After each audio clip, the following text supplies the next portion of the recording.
नमस्कार, मैं हूं आपके साथ कविता थपलियाल। एक तरफ अल नीनो का एक्टिव होना तो दूसरी तरफ चक्रवात बिपरजॉय। ये वो दो फैक्टर हैं जो मॉनसून की राह में रोड़े अटका रहे हैं। अरब सागर में बने बिपरजॉय तूफान की बात करें तो आगे बढ़ने के साथ ये शक्तिशाली भी होता जा रहा है। गुजरात के तटीय इलाकों में समुद्र में ऊंची लहरें उठनी शुरू हो गई हैं। केरल में भी अलर्ट जारी कर दिया गया है। बिपरजॉय का असर कुछ दिनों में भले ही खत्म हो जाएगा, लेकिन ये पहले से ही देरी से आए मॉनसून की चाल पर असर जरूर डालेगा। और इसी पर हम आपके लिए लेकर आए हैं खास शो बिपरजॉय बढ़ाएगा मुसीबत।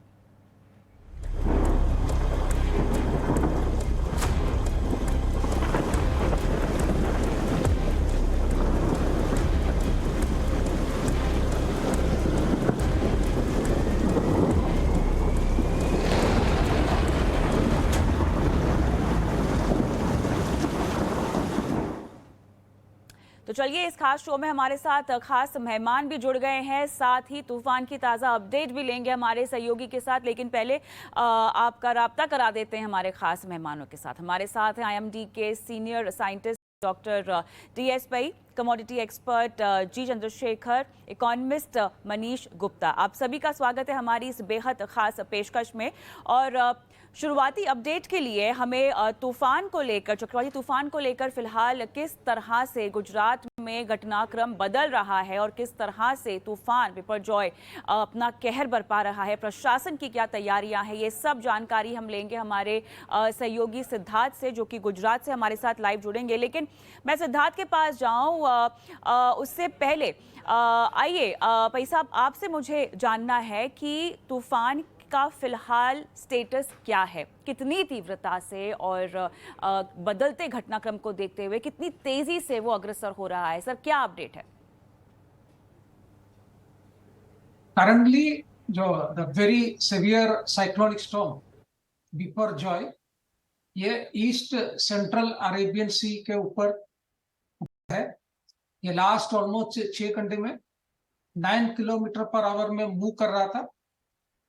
करंटली आज ये लैटिट्यूड अराउंड 16.5 डिग्री नॉर्थ और लॉन्जिट्यूड 67.4 डिग्री ईस्ट के ऊपर, यानी अराउंड 700 किलोमीटर गोवा के वेस्ट में या 630 kilometre west south west of Mumbai का या 620 kilometre south south west of Porbandar का और 930 किलोमीटर साउथ ऑफ कराची में लोकेटेड है।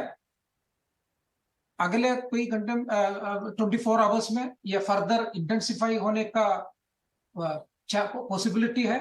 इनिशियली फर्स्ट 24 आवर्स में ये थोड़ा नॉर्थ ईस्टवर्ड मूव करेगा, उसके बाद ये तो नॉर्थ वेस्टवर्ड में नेक्स्ट 3 डेज के लिए। दैट मीन्स ऑलमोस्ट ओशन में ही रहने का संभावना है। सो लैंडफॉल के लिए हम लोग डे टू डे जैसे हमें ज्यादा जानकारी मिलेगी आपको अपडेट करते रहेंगे। सिद्धार्थ हमारे सहयोगी हमारे साथ जुड़े हुए हैं जो कि गुजरात में हैं। और सिद्धार्थ, आप काफ़ी बारीकी से इस पूरे चक्रवात को ट्रैक भी कर रहे हैं। हमको बताएं फिलहाल प्रशासन ने किस तरह की तैयारी कर रखी है, क्या बंदोबस्त किया हुआ है, किस तरह के आदेश निर्देश और हिदायतें दी हैं लोगों को? जी बिल्कुल, सबसे बड़ी बात तो यह है कि जो 13 ज़िले हैं गुजरात के जो इससे प्रभावित हो सकते हैं, जो आंशिक रूप से संभावना है, जो संवेदनशील से अति संवेदनशील की श्रेणी के अंदर आते हैं, उन सभी के कलेक्टरों के साथ में आपदा प्रबंधन की एक बहुत अहम बैठक पिछली 24 घंटों के दौरान 2 बार हुई है। इसके साथ ही गुजरात के जो मुख्यमंत्री हैं वे ज़ीरो कैजुअल्टी अप्रोच प्लान के साथ आगे बढ़ रहे हैं, यानी कोई भी कैजुअल्टी ना हो। सरकार ये मान के चल रही है कि इसकी जिम्मेदारी सरकार लेके वह कह रही है कि हम कोशिश करेंगे कि कैजुअल्टी बिल्कुल भी ना हो। 13 ज़िले के कलेक्टर्स के साथ में मीटिंग हुई है। इसके बाद में सबसे बड़ी बात यह रही कि वहाँ पे डिजास्टर मैनेजमेंट की टीम भी वहाँ पे पहुँची है, इसके साथ में मेडिकल टीम भी वहाँ पे पहुँची है। सबसे बड़ा इशू जो होता है कि जो छोटे छोटे गांव होते हैं, जो दरियाई विस्तार के होते हैं, वहाँ पे गाँव में बसे लोगों को वहाँ से जब पलायन करना पड़ता है, क्योंकि जब बर्बादी होती है उसके बाद छोटे गाँव के लोग सबसे ज़्यादा प्रभावित होते हैं, उन्हें कैसे पलायन किया जाएगा। इसके साथ में बिजली का जो है सबसे बड़ा प्रॉब्लम होता है कि जो PGVCL की जो टीम है वहाँ पर, जो पूरी बिजली की टीम है, अगर हम बात करें सौराष्ट्र क्षेत्र की सौराष्ट्र और कच्छ क्षेत्र की बात करें तो 25 से ज़्यादा बड़ी बड़ी टीमें यहाँ पे तैयार की गई हैं कि अगर कोई भी बड़ा यहाँ पे टावर गिरता है या लाइट जाती है तो उस समय उसे रिस्टोर जल्द से जल्द किया जा सके, ताकि फिर से ज़िंदगी जो है वो जल्द से जल्द पटरी पे आ सके। इसके साथ में पीजीवीसीएल की टीम जो है वो वहाँ पे जितने पशुपालक हैं, जितने भी लोग हैं जो वहाँ घरों में हैं, उनको भी जा के समझा रही है कि अगर मान लीजिए लाइट गिरती है, अगर आपके घर पे कोई टावर गिरता है, कुछ ऐसी परिस्थिति अप्रिय घटना है तो आपको उससे निपटना कैसे है। सबसे बड़ी बात यह है कि 13 जिले के जो कलेक्टर्स हैं उन सभी कलेक्टरों को, जो ग्राम पंचायत के सरपंच हैं, उन सबके साथ उनकी लगातार पिछले 48 घंटों के से बैठक चल रही है। 48 घंटों के बैठक के अंदर जिला कलेक्टरों ने सरपंचों को निर्देश दिए हैं कि अपने गाँव के अंदर पशुओं को, छोटी छोटी बातें हैं क्योंकि गाँव में इफेक्ट ज़्यादा होगा, तो जो अपने पशु हैं उनको आप बांध के ना रखें, आप अकेले में बाहर ना निकलें। खासकर जो मछुआरे हैं उन्हें मना किया है कि आप समुद्र के अंदर इस टाइम पर मछुआरे मतलब मछली पकड़ने के लिए न जाएं। साथ में अपने परिवार को वहाँ से दूसरी जगह हटाएं। डिजास्टर मैनेजमेंट की टीम के साथ कोऑपरेट किया जाए। डिजास्टर मैनेजमेंट की टीम के अधिकारी वहाँ पे हैं, एनडीआरएफ की टीम, साथ में एसडीआरएफ की टीम, साथ में स्टेट पुलिस की टीम, ये सभी जितनी भी टीम है और साथ में जो नेचुरल डिजास्टर मैनेजमेंट की जो टीम है, वे सारी सब टीमें मिल करके एक संकलन कर रही हैं। 13 जिलों के अंदर से 5 ऐसे जिले हैं जो अति संवेदनशील बताए जा रहे हैं। उन सभी अति संवेदनशील जिलों में जितने भी जो बीचेस हैं, जो दरिया के इलाके, जो विस्तार है, वहाँ से भी लोगों को हटाने की पूरी तरह से कवायद की जा रही है। सूरत से अगर हम शुरू करें, सूरत, वलसाड हो गया, कच्छ हो गया, जखौ हो गया, या फिर हम आगे जाते जाएं, वहां पे जितने भी एरियाज आ रहे हैं, सोमनाथ, द्वारका, वहां पे जितने बीचेस हैं, उन सभी बीचेस को अब पूरी तरह से खाली करा दिया गया है। सिग्नल 2 लगा दिया गया है। सिग्नल 2 यानी मछुआरे अब जा नहीं सकते और अब उन्हें इंतजार करना होगा कि जब तक पूरी तरह स्थिति कंट्रोल में न आ जाए। तो इन सभी परिस्थितियों को देखते हुए, इन सभी परिप्रेक्ष्य, इन सभी चीज़ों को मद्देनजर रखते हुए एक पूरी टीम यहाँ पे तैनात है। चूंकि अच्छी बात यह रही, टेक्नोलॉजी बहुत अच्छी है, तो पहले से ही इस बात की जानकारी प्राप्त हो गई थी कि इस तरह से चक्रवात आता है और गुजरात में लगभग हर 2 साल के अंदर, 3 साल के अंदर ऐसी परिस्थिति का निर्माण होता है जब बड़ा चक्रवात आता है। ताउते जब पहले आया था और एक वायु करके भी जब एक चक्रवात आया था, तब भी इन परिस्थितियों में बहुत नुकसान गुजरात को हुआ था। सबसे बड़ी बात किसानों को लेकर के भी सरकार ने की है कि जितनी भी फसलें हैं, उन सभी फसलों को पहले से ही उन सब का अवलोकन कर लिया गया है, उन सब के मेजरमेंट्स चल रहे हैं, ताकि जो नुकसान हो उसके बाद में किसानों को, जो छोटे किसान हैं, जो गरीब किसान हैं, मझौले किसान हैं, उन सबको नुकसान जो हो, खेत मजदूर हैं, उन सब के नुकसानों को करने के आकलन करने के पास डेटा है, इसलिए वो सब लैंड सर्वेस भी चल रहे हैं। तो यानी ये मान के चलिए कि प्रोएक्टिव मेजर्स जो है वो पहले से ही सरकार द्वारा यहाँ लिए जा चुके हैं। सबसे बड़ी बात अब ये है उसका जी, तो खेतों के और फसलों के नुकसान का जो आकलन है वो मेरे ख्याल से देश के बाकी राज्यों में भी करना होगा। लेकिन फिलहाल सिद्धार्थ अब हमारे साथ बने रहें, और जैसा कि आपने समझाया कि जीरो कैजुअलिटी प्रबंधन जो है, कड़ा बंदोबस्त इसको लेकर किया गया है। और पई साहब, आपके पास इसलिए वापस आना चाहूंगी क्योंकि हम यहाँ पर न सिर्फ तूफान की बात कर रहे हैं बल्कि अल नीनो की भी बात कर रहे हैं, और इन सब का असर मॉनसून पर, जो कि वैसे भी हम देख रहे हैं कि 1 हफ्ते देरी से चल रहा है। तो भाई साहब, शुरुआत में आपने कहा कि लगभग 3 से 4 दिन हम देखेंगे कि ये जो तूफान है ये अग्रसर रहेगा, अपना प्रकोप दिखाएगा। और जो इलाके आपने बताए हैं, उन इलाकों में आप कौन कौन से भारत के किन किन क्षेत्रों को हाईलाइट करना चाहेंगे जो 3 से 4 दिन तक इस तूफान की चपेट में आ सकते हैं? देखिए, ये जो अभी ईस्ट सेंट्रल अरेबियन सी के ऊपर है और उसका एडजॉइनिंग सी तक 15 जून तक सभी फिशिंग ऑपरेशन सस्पेंड करने के लिए एडवाइस दिया हुआ है। इसके साथ साथ north and adjoining central Arabian sea है 12 तारीख से 15 तारीख तक, और फिशरमैन भी ये एरिया में नॉट टू वेंचर, नहीं जाने का सलाह भी दिया हुआ है।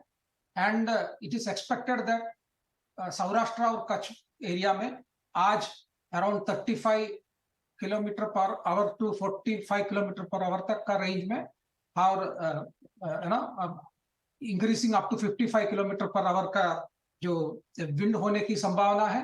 नेक्स्ट डे यानी कल उससे भी ज्यादा सिस्टम स्ट्रांग हो रहा है, तो ये 45 to 55 kilometre per hour gusting to 60 kilometre per hour, ऐसे जाते जाते 15 तारीख को, 15 जून में ये एरिया में 70 किलोमीटर पर आवर का तक विंड हो सकता है। तो इसका ध्यान और प्रिकॉशन लेना चाहिए। मुख्य तौर पे गुजरात की ही बात कर रहे हैं, सौराष्ट्र और कच्छ में आप इसका ज्यादा प्रकोप बढ़ता हुआ देख रहे हैं 15 जून तक की अगर हम तारीख लेकर चले तो, या आगे भी फैलता हुआ दिखाई दे रहा है? नहीं, अभी 15 जून तक का ये हुआ है, हम लोग अपडेट करते रहेंगे। अभी 5 दिन का है टाइम। बिल्कुल। अब मुझे अभी ये समझना है आपसे, इसी से संबंधित मानसून की चाल में और कितना डिस्टर्बेंस होगा। एक हफ्ते तो हमने देखा है वैसे भी ही देरी से पहुंचा है मानसून, ठीक है, उसके बाद भी अब ये तूफान आ गया है, तो मानसून को लेकर जो हवाएं हैं वो किस तरह से अब बदल रही हैं, ये बताएं। देखिए, ये सिस्टम नॉर्थ में मूव होते होते मानसून भी वेस्ट कोस्ट में थोड़ा प्रोग्रेस हो रहा है। आज कोस्टल कर्नाटक में पहुंच गया है, केरला पूरा कवर हो गया है। इसके साथ साथ एक low pressure system bay of Bengal में फॉर्म होने के कारण पूरा नॉर्थ ईस्ट इंडिया में भी मानसून आज सक्रिय हो जाएगा। और इवन हमने आसाम मेघालय एरिया में आइसोलेटेड हेवी रेनफॉल का वार्निंग भी दिया हुआ है। सो ये एरिया में अभी मानसून प्रोग्रेस है, लेकिन ये वेस्ट कोस्ट में टिल ये सिस्टम वीक होने तक मानसून प्रोग्रेस थोड़ा स्लो ही रहेगा। लेकिन जिस एरिया में ऑलरेडी मानसून अभी क्रॉस हुआ है वेस्ट कोस्ट में, उधर अच्छी आइसोलेटेड हेवी रेनफॉल के साथ साथ बारिश होगा। मुझे लगता है अगले 1-2 दिन more area Maharashtra, south Maharashtra तक पहुंच सकता है मानसून। चलिए, तो वेस्ट कोस्ट आपने कहा और नॉर्थ ईस्ट भी आपने कहा कि जहां पर मानसून सक्रिय हो सकता है, लेकिन तूफान की वजह से थोड़ी सी देरी और हम देख सकते हैं। अब चर्चा को दूसरे पहलू पर लेके जाते हैं कि नुकसान कहां कहां पर होगा, कैसे कैसे होगा। चंद्रशेखर जी, आप किस तरह से पूरी सिचुएशन का आकलन कर रहे हैं फसलों के लिहाज से? ये अहम बात है कि क्या ये तूफान की वजह से बरसात होगा गुजरात में। ये एक खास बात है। अभी समझो सौराष्ट्र में और कच्छ में बारिश आती है इस साइक्लोन के वजह से, इस तूफान के वजह से, तो मैं उसका स्वागत करूंगा, क्योंकि ये जो जमीन को नमी मिलेगी बारिश के वजह से, वो खरीफ फसल के लिए किसान अपना बुआई का काम जल्दी शुरू कर सकता है। मगर क्या ये जो तूफान यहाँ वेस्ट कोस्ट में है, गुजरात का आसपास में है, will that disturb the progress of the south west monsoon? ये अहम सवाल है। अभी समझो ये जो तूफान है साउथ वेस्ट मानसून का प्रोग्रेस को जरा बाधा पहुंचाया और उसके वजह से डिले होता है, तो वो जरा संकट का बात है। क्योंकि पहले ही केरला तट पर 1 तारीख को आना चाहिए, वो 8 या 9 तारीख को ये आया है, तो एक हफ्ते का विलंब है। तो आगे जाकर के मॉनसून प्रोग्रेस और भी जरा कमजोर होगा इस तूफान के वजह से, तो किसान अभी भी इंतजार करना पड़ेगा बारिश के लिए, आसमान की ओर देखना पड़ेगा। तो अहम बात मैं मानता हूं, क्या इस तूफान के वजह से गुजरात में बरसात होगा कि नहीं? वो होगा तो बहुत अच्छा है गुजरात के किसानों के लिए, जहां मूंगफली काफी अहम है और कपास, these are 2 big crops of Gujarat kharif season के लिए, और उसके लिए अच्छा किसान के लिए एक अच्छा परिस्थिति पैदा होगा। बिल्कुल, हम देख ही रहे हैं जो देरी मानसून में दिखाई दे रही है, वो लगभग 7 साल में पहली बार है जो 1 हफ्ते मानसून इतना देरी से आया है, और इसका असर हम फसलों पर पड़ता हुआ देखेंगे। और जो जोन्स कहीं हैं, खासतौर से कुछ फसलें ऐसी होती हैं चंद्रशेखर जी जो कि पूरे देश में आती हैं, कुछ फसलें होती हैं जो केंद्रित होती हैं, कुछ ही शहरों तक ही, कुछ ही जगहों तक सीमित होती हैं। तो ऐसे में अगर हम वेस्ट कोस्ट की बात करें, जहां पर भाई साहब ने कहा कि अच्छी बारिश होगी, और उसके बाद नॉर्थ ईस्ट का भी उन्होंने जिक्र किया है, अभी तक का ये अनुमान है कि यहाँ पर अच्छी बारिश होने की संभावना है, हालांकि ये भी बदल सकता है जिस तरह से हवाएं बदल रही हैं। तो किन फसलों की अच्छी हम फसल देखेंगे, और कहां पर आपको लगता है कि नुकसान होने की संभावना ज्यादा है, खासतौर से सौराष्ट्र और कच्छ, जहां पर अभी से ही गणना शुरू हो गई है कि नुकसान कितना होगा? वेस्ट कोस्ट में अभी जो तूफान है उसके वजह से बरसात होगा गुजरात में और parts of Rajasthan, southern Rajasthan. तो मैं मानता हूं दिस इज वेरी गुड। जैसे कि मैंने पहले ही कहा, मूंगफली के लिए बहुत अच्छा होगा और कपास के लिए बहुत अच्छा होगा, क्योंकि गुजरात एक बहुत बड़ा उत्पादक है। राजस्थान तक समझिए बरसात पहुंच गया तो कोर्स ग्रेन्स, जो मोटे अनाज है, उसके लिए भी खास करके अच्छा रहेगा। तो और महाराष्ट्र में बरसात होगा, कोस्टल एंड इंटीरियर महाराष्ट्र तक बरसात होगा, तो it will be very good for kharif pulses. जो तुअर हो, उड़द हो, उसके लिए और मक्का जैसे फसलों को भी फायदा मिलेगा। तो अभी हमें आगे 3-4 दिन वी हैव टू मॉनिटर कि ये तूफान का ट्रेजेक्टरी क्या है और इस तूफान का विल इट कन्वर्ट इनटू बारिश, that is the question. Yes, बिल्कुल। इस पूरे समीकरण में अब तक हमने अल नीनो का जिक्र नहीं किया है। पई साहब के पास मैं अल नीनो का सवाल लेकर जाऊंगी, लेकिन उससे पहले गुप्ता साहब, अभी की फिलहाल तस्वीर जो हमें दिखाई दे रही है कितनी चिंताजनक है आपके मुताबिक? हमने देखा कि पिछले दिनों जो पॉलिसी आई थी उसमें गवर्नर साहब ने भी एक चिंता तो जताई है मॉनसून को लेकर। हमारे लिए काफ़ी अहम रहता है गुप्ता जी हमेशा मॉनसून अच्छा होना, ठीक है। उन्होंने कहा कि अगर ये नहीं रहा जैसे ट्रैक पर रहता है, अगर वैसे नहीं रहा तो हो सकता है हम कमोडिटी कीमतों को ऊपर जाता हुआ देखेंगे, जिसके कारण महंगाई जो है थोड़ी सी और बढ़ सकती है। फिलहाल जो चुनौतियां हमारे सामने हैं, कितने तैयार हैं हम इनका सामना करने के लिए? और जिस भारत की ग्रोथ स्टोरी की हम बात कर रहे हैं, जिस भी तरह से हम देख रहे हैं कि बाजार में आप देखिए पैसा आ रहा है, घरेलू डिमांड के लिहाज से हम देख रहे हैं कि एक बार रिवाइवल आनी शुरू हो चुकी है, बाजार जो है हर बुरी बात को पचाने में सक्षम दिखाई दे रहा है, महंगाई का टारगेट भी आरबीआई ने काफ़ी अग्रेसिव रख के 4% कर दिया है, ठीक है। अब कितना मूड बिगड़ सकता है इस पूरे सेंटिमेंट में गुप्ता जी? देखिए, कुछ बात को शुरू करने के साथ साथ मैं 2-3 फैक्ट बताता हूँ। भारत जी। की लगभग 64% जनसंख्या मूलतः कृषि पर आश्रित है और जो कृषि है उसका लगभग 65% जो कृषि है वो मानसून पर डिपेंड करती है और पूरे देश की जीडीपी में लगभग 21% कंट्रीब्यूशन एग्रीकल्चर प्रोडक्ट का है। अगर मॉनसून डिले होता है, मॉनसून में देरी होती है तो अर्थव्यवस्था पर और विकास पर प्रभाव पड़ता ही पड़ता है। तो ये एक तरीके से हमारी अर्थव्यवस्था इस समय शॉकर्स की पोजीशन में है कि अगर थोड़े बहुत झटके होंगे तो वो झेल जाएगी, यानी वो शॉकर की जितनी कैपेसिटी है झेलने की उतना ही हो तो ठीक है।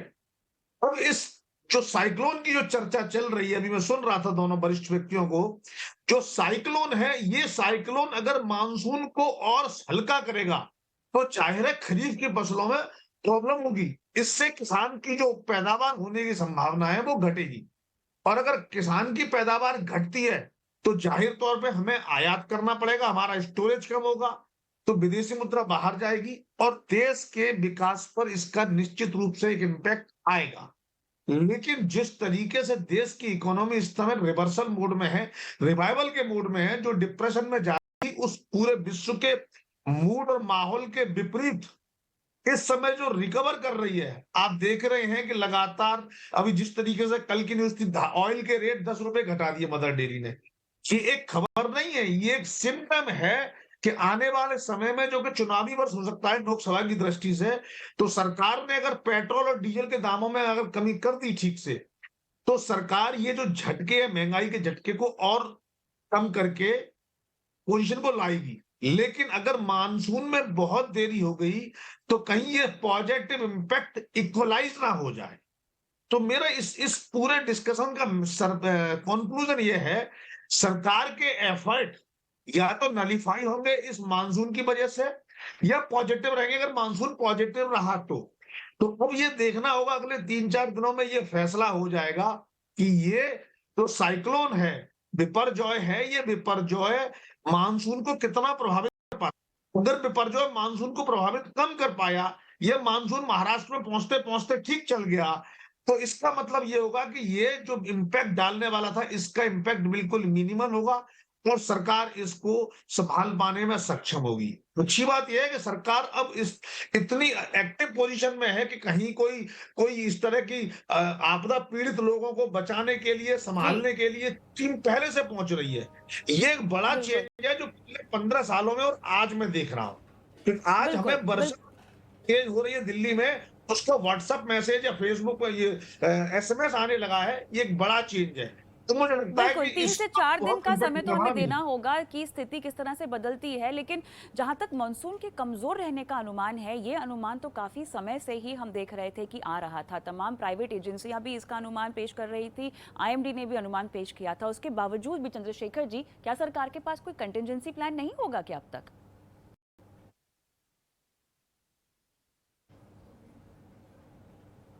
चंद्रशेखर सॉरी, जी, मुझसे पूछ रहे हो?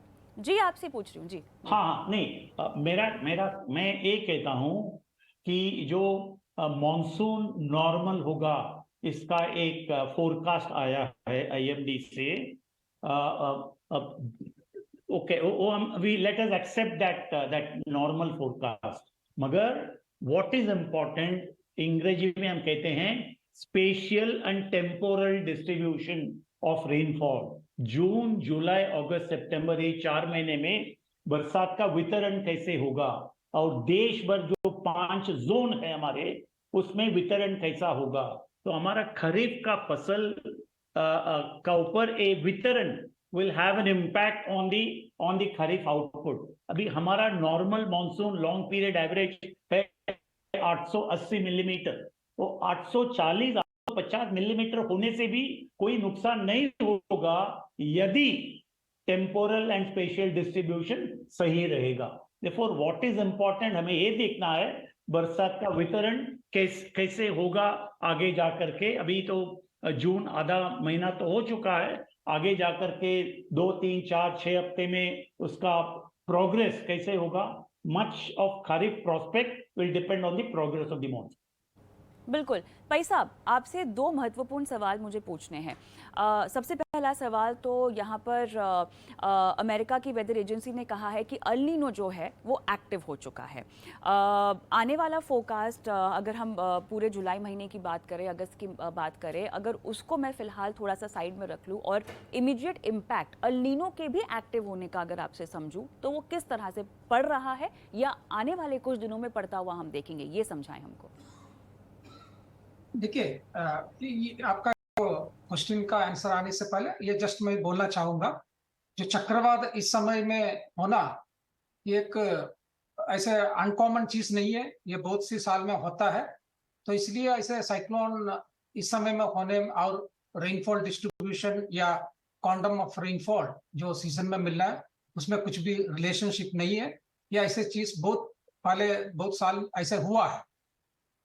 और कमिंग टू एल नीनो के बारे में, तो भाई साहब आप ये कह रहे हैं कि फिलहाल जो चक्रवात है उसमें जो जोन वाइज आईएमडी ने कहा था कि रेनफॉल की जो फोरकास्ट की थी उस पर कोई असर नहीं होगा चक्रवात की वजह से। देखिए, ये सब टेम्परली, ये जो ऑनसेट मानसून प्रोग्रेस में थोड़ा इम्पैक्ट है, लेकिन इसमें टोटल रेनफॉल डिस्ट्रीब्यूशन में इम्पैक्ट नहीं होगा। अभी जैसे मैंने पहले ही बताया था, वेस्ट कोस्ट में थोड़ा स्लो चलेगा till system is there monsoon progress, लेकिन एज ऑफ आवर हमारा जो एक्सटेंडेड फोरकास्ट है, after around middle of June या 20 जून के बाद में रैपिड प्रोग्रेस हो सकता है। हमें ज्यादा बारिश कंपेयर टू ज्यादा रेनफॉल मिलेगा पहले 15 डेज से कंपेयर करने में, जून में ही। और कमिंग टू आपका जो एल नीनो का सवाल है, एल नीनो वॉच बोलते हैं एज पर डेफिनेशन। ये चीज है कि एल नीनो कंडीशन जो temperature, sea surface temperature equatorial east Pacific में 0.5 डिग्री से ऊपर जो होना और अकॉर्डिंग एसोसिएटेड चेंजेस एटमॉस्फेयर में देखना, ये हुआ है। तो इसलिए वो बोला एल नीनो कंडीशंस शुरू हो गया, लेकिन ये कंडीशंस अगले 3-4 महीने रहने से ही हम लोग एल नीनो बोलते हैं इसको। और ये जो फोरकास्ट है, मॉडल फोरकास्ट, वो मॉडल फोरकास्ट ये इंडिकेट करते हैं जो अभी एल नीनो कंडीशंस जो अभी हुआ है, डेवलप हुआ है ईस्ट पैसिफिक में, ये कंटिन्यू होगा।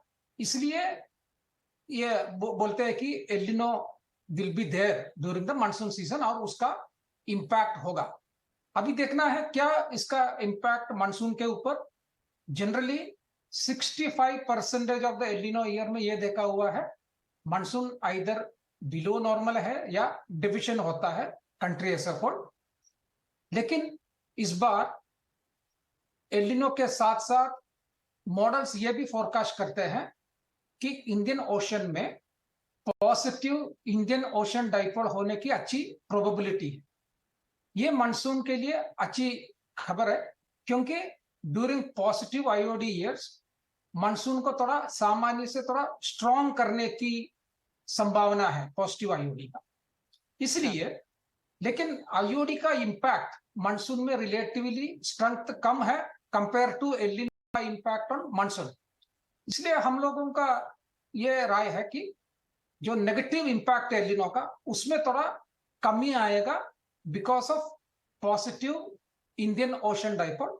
इसी के कारण आपने देखा होगा हमने forecast 96% of long period average दिया हुआ है। ये नॉर्मल का लोवेस्ट लिमिट है 96 to 104% विथ प्लस और माइनस 4% इधर उधर मॉडल डिफरेंस हो सकता है। तो नेट हम कह सकते हैं कि इतनी बुरी स्थिति नहीं है जो फिलहाल आपके पास रीडिंग है भाई साहब।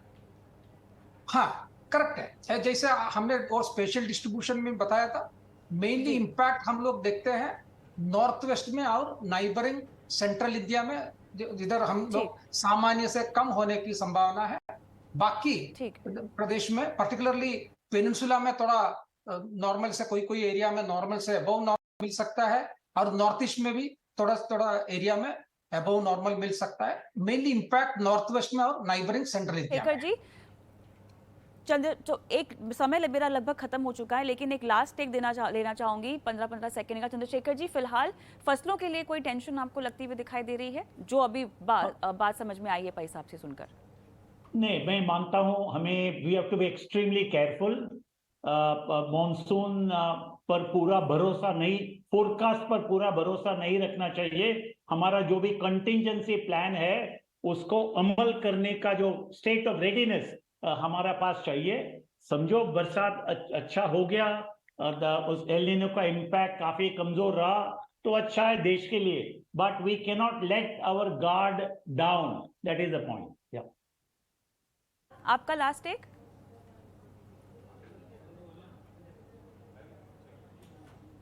गुप्ता जी? जी, मेरी आवाज आ रही है आपको? जी मुझे आ रही है। 15 सेकंड से बताएं। मुझे ऐसा लगता है जिस तरीके से मैं खबरें पढ़ रहा हूं, कुछ डिले मॉनसून में हुआ है।